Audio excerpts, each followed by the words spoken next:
Numbers chapter 14. Nagreklamo ang mga tao. Pagkatapos marinig ang report, sumigaw ang mga tao at umiyak na malakas buong gabi. At nagreklamo ang mga tao laban kina Moses at Aaron. Sana namatay na lang tayo sa Egypt o kaya sa desert na ito. Pero bakit kailangan pa tayong dalihin ni Lord sa lupaing iyon para lang mamatay? Bibihagin lang ng mga kalaban ang mga asawa at mga anak natin. Hindi ba mas okay kung bumalik na lang tayo sa Egypt? Kaya sabi nila sa isa't isa, pumili tayo ng leader at bumalik na lang sa Egypt. Yumukod sa lupa sina Moses at Aaron sa harap ng buong Israel. Tapos, sa sobrang lungkot, pinunit ni Joshua na anak ni Nun at ni Caleb na anak ni Jephunneh ang suot nilang damit. Kasama sila sa nag-spy sa lupain at sinabi nila sa lahat ng Israelites, sobrang sagana yung lupain kung saan kami nag-spy. Kung natutuwa si Lord sa atin, siya mismo ang magdadala sa atin sa lupaing yun. Mataba ang lupa at sagana ang ibibigay na biyaya sa atin ng lupain na yun. Basta huwag kayong magre-rebelde kay Lord. Huwag kayong matakot sa mga taga roon kasi madali lang natin silang matatalo. Walang pumoprotekta sa kanila, pero tayo, kakampi natin si Lord. Huwag kayong matakot sa kanila, pero winarningan sila ng mga tao na babatuhin sila hanggang mamatay. Biglang nag-appear sa banal na tent ang glory ni Lord at nakita ito ng lahat ng mga Israelites. Nakiusap si Moses kay Lord. At sinabi ni Lord kay Moses, hanggang kailan kaya ako babastusin ng mga taong ito? Marami na akong ginawang miracles sa kanila. Hindi pa ba sapat yun para magtiwala sila sa akin? Kaya paparusahan ko sila ng malalang sakit at itatakwil ko sila. Pero bubuo ako mula sa iyo ng mas malaki at mas powerful na bansa kesa sa kanila. Pero sumagot si Moses kay Lord, sa kapangyarihan mo, inalis mo sa Egypt ang mga taong ito. Pag nabalitaan ng mga Egyptians ang gagawin mo, papamalitan nila ito sa mga nakatira sa lupaing ito. Narinig na ng mga nakatira sa lupaing ito na ikaw, O Lord, ay kasama naming mga Israelites. Kasi Lord, kinakausap mo kami ng harapan. Ang ulap mo ang nagko-cover at nagli-lead sa kanila. Haliging ulap sa umaga at haliging apoy naman sa gabi. Pag pinatay mo silang lahat sa isang iglap, sasabihin ng mga bansang nakabalita sa mga ginawa mo na hindi kaya ni Lord na dalhin sila sa lupang pinangako niya, kaya pinatay na lang niya sila sa desert. Kaya ngayon, Lord, patunayan mo na powerful ka at gawin mo ang pinangako mo. Sabi mo, hindi ako nagagalit agad at wagas ang pag-ibig ko. Pinapatawad ko ang mga kasalanan at pagkakamali, pero hindi ko rin pinapalampas ang nagkasala. Paparusahan ang mga anak dahil sa mga kasalanan ng mga magulang hanggang sa ikatlo at ika-apat na generation. Lord, wagas ang pag-ibig mo kaya patawarin mo sila, gaya ng pagpapatawad mo sa kanila mula pa nung nasa Egypt sila hanggang ngayon. Sumagot si Lord, pinatawad ko na sila gaya ng pakiusap mo. Pero habang nabubuhay ako at napupuno ng glory ko ang buong mundo, tinitiyak ko na hindi makikita ng mga taong ito ang lupang pinangako ko. Kasi kahit nakita na nila yung glory at mga miracles na ginawa ko sa Egypt at sa desert, tinest pa rin nila ako ng paulit-ulit at hindi nila ako sinunod. Wala kahit isa sa mga bumastos sa akin ang makakakita nun. Pero dahil iba ang servant kong si Caleb at faithful siya sa akin, ako mismo ang maghahatid sa kanya sa lugar kung saan siya nag-spy at ang mga descendants niya ang magmamay-ari nito. Dahil mga Amalekites at mga Canaanites ang nakatira sa mga valley, bumalik kayo sa pinanggalingan nyo at maglakbay sa desert papuntang Red Sea bukas. Ang parusa sa pagrereklamo. Sinabi ni Lord kina Moses at Aaron, Hanggang kailan ba magrereklamo ang mga taong ito laban sa akin? Naiinis na ako sa mga reklamo nila. Sabihin niyo sa kanila, sinusumpa ko, sabi ni Lord, kung anong narinig ko sa inyo, yun ang gagawin ko sa inyo. Mamamatay kayo sa desert na ito at sa lahat ng mga nakalista sa census na mula 20 years old pataas na nagreklamo laban sa akin. Wala kahit isa na makakarating sa lupang pinangako ko na titirahan nyo, except kay Caleb na anak ni Jepune at kay Joshua na anak ni Nun. Pero yung mga anak nyong bata na sinasabi nyong magiging bihag ng kalaban, sila ang isasama ko at titira sa lupaing ni-reject nyo. Pero kayo, mamamatay kayo dito sa desert at magpapalaboy-laboy muna ng 40 years ang mga anak nyo sa desert at maghihirap sila hanggang mamatay ang pinakahuli sa inyo dahil hindi kayo nagtiwala sa akin. Dahil 40 days kayo nag-spy sa lupain, 40 years nyo mararanasan ang parusa ng kasalanan nyo. 1 taon para sa bawat araw. Malalaman nyo ang parusa ng pag-reject nyo sa akin. Ako si Lord ang nagsasabi nito. Siguradong gagawin ko ito sa lahat ng masasama na nagrebelde laban sa akin. Sa desert na ito matatapos ang buhay nyo. Dito kayo mamamatay. Namatay ang ibang mga spy. Nagkasakit ng malala at namatay sa harap ni Lord ang mga lalaking pinapunta ni Moses para mag-spy, pero masama ang report tungkol sa lupain. Sila yung mga naghikayat sa mga tao para magreklamo dahil sa dala nilang report na hindi maganda. Si Joshua na anak ni Nun at si Caleb na anak ni Jepune lang ang naiwang buhay sa 12 na mga nag-spy sa lupain.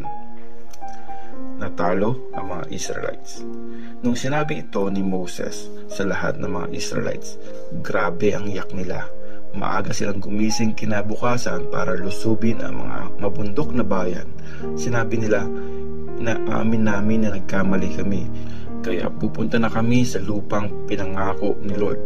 Pero pinigilan sila ni Moses. Bakit patuloy niyong sinusuway ang utos ni Lord? Hindi kayo mananalo. Huwag kayong lumusob kasi hindi nyo kasama si Lord. Tatalunin lang kayo ng mga kalaban nyo. Mga Amalekites at mga Canaanites ang makakalaban nyo doon. Mamamatay lang kayong lahat kasi tinalikuran nyo at hindi sinunod si Lord. Hindi kayo sasamahan ni Lord. Pero pinilit pa rin nilang lusubin ang mga mabundok na bayan kahit hindi nila dala ang box ng kasunduan ni Lord at hindi nila kasama si Moses.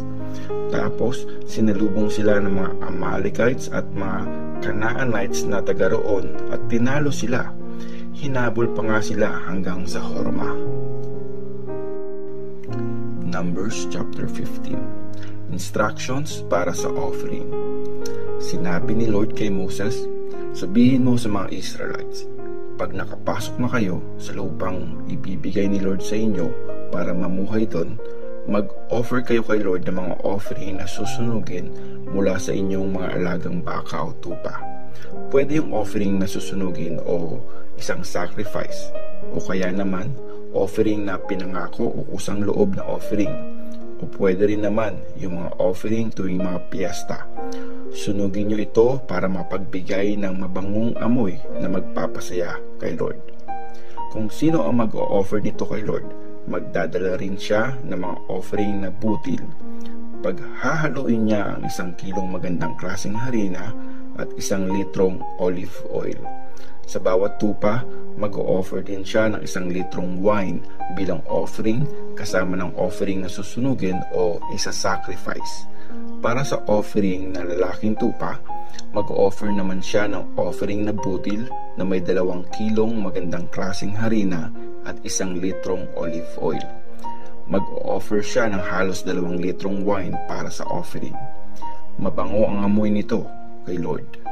Pag toro ang ino-offer bilang offering na susunugin o isa-sacrifice, o kaya naman offering na pinangako o kaya peace offering kay Lord, sasamahan nyo ito ng offering na butil na gaya sa 3 kilo ng magandang klaseng harina at 2 litro ng olive oil. mag-o-offer din siya ng 2 litro na wine bilang offering na susunugin. Mabango ang amoy nito kay Lord. Ganito ang gawin nyo every time na mag-offer kayo ng toro, tupa, o kaya naman kambing. Kung mas marami yung i-offer nyong hayop, dagdagan nyo rin yung mga kasamang offerings.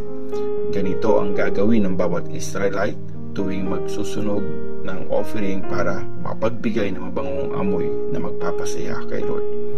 Kung meron namang dayuhang nakikituloy sa inyo o kaya namumuhay kasama nyo, tapos gusto nyo ring mag-offer para mapagbigay ng mabangong amoy na magpapasaya kay Lord, ganito rin ang gagawin niya. Isa lang ang instruction para sa inyong lahat, maging Israelite man o dayuhan. Panghabang panahon niyong susundin ang instruction na to, pati ng mga susunod pang mga generation. Kayo at ang mga dayuhan na kasama nyo ay iisa sa harap ni Lord. Kayo at ang mga dayuhan na kasama nyong namumuhay ay magkakaroon ng parehong batas at tuntunin. Sinabi ni Lord kay Moses, sabihin mo sa mga Israelites, pag nakarating na kayo sa lupain na pagdadalhan sa inyo ni Lord, every time na kakain kayo ng mga tinapay galing doon, magbukod kayo ng parte bilang offering kay Lord. Magbigay kayo ng tinapay na mula sa unang minasang harina bilang offering. Gaya ito ng mga offering na binibigay nyo mula sa gilingan. Ganun din, magbigay kayo kay Lord ng mga unang minasang harina. Gagawin ito pati ng mga susunod pang mga generation. Mga instructions para sa kasalanang hindi sinasadya. Kapag may hindi nakasunod ng di sinasadya sa mga instruction na sinabi ni Lord kay Moses, at kapag dumating ang time na hindi nasunod ng buong bayan ang lahat ng utos na sinabi ni Lord kay Moses, kapag hindi ito nasunod ng buong bayan kasi hindi sila aware sa mga utos na ito, dapat mag-offer ang buong bayan ng isang batang toro para sa offering na susunugin. Magugustuhan ni Lord ang mabangong amoy nito kasama ang required na offering na butil at offering na wine. Tapos, mag-offer din kayo ng isang lalaking kambing bilang offering para sa kasalanan. Yung priest ang magpe-perform ng ritual ng paglilinis ng kasalanan ng buong Israel at patatawarin sila. Hindi kasi nila sinasadya ang pagkakamali nila at nag-offer na sila kay Lord ng offering na sinusunog at offering para sa kasalanan. Lahat ng mga Israelites ay patatawarin, pati na rin ang mga dayuhan na kasama nila. Sama-sama kasi silang nagkamali. Kung may isa namang nagkasala ng hindi sinasadya, magdadala siya ng isang babaeng kambing na 1 taong gulang bilang offering para sa kasalanan. At yung priest ang magpe-perform ng ritual ng paglilinis ng kasalanan sa harap ni Lord para sa taong yun na nagkamali ng hindi sinasadya. Tapos, patatawarin na siya. Iisa lang ang instruction para sa mga nagkasala na hindi naman sinasadya, Israelite man o dayuhan.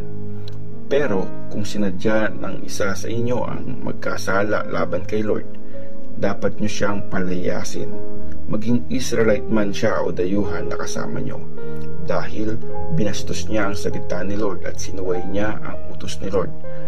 Kasalanan niya, kaya siya papatayin. Ang parusa sa paglabag sa Sabat.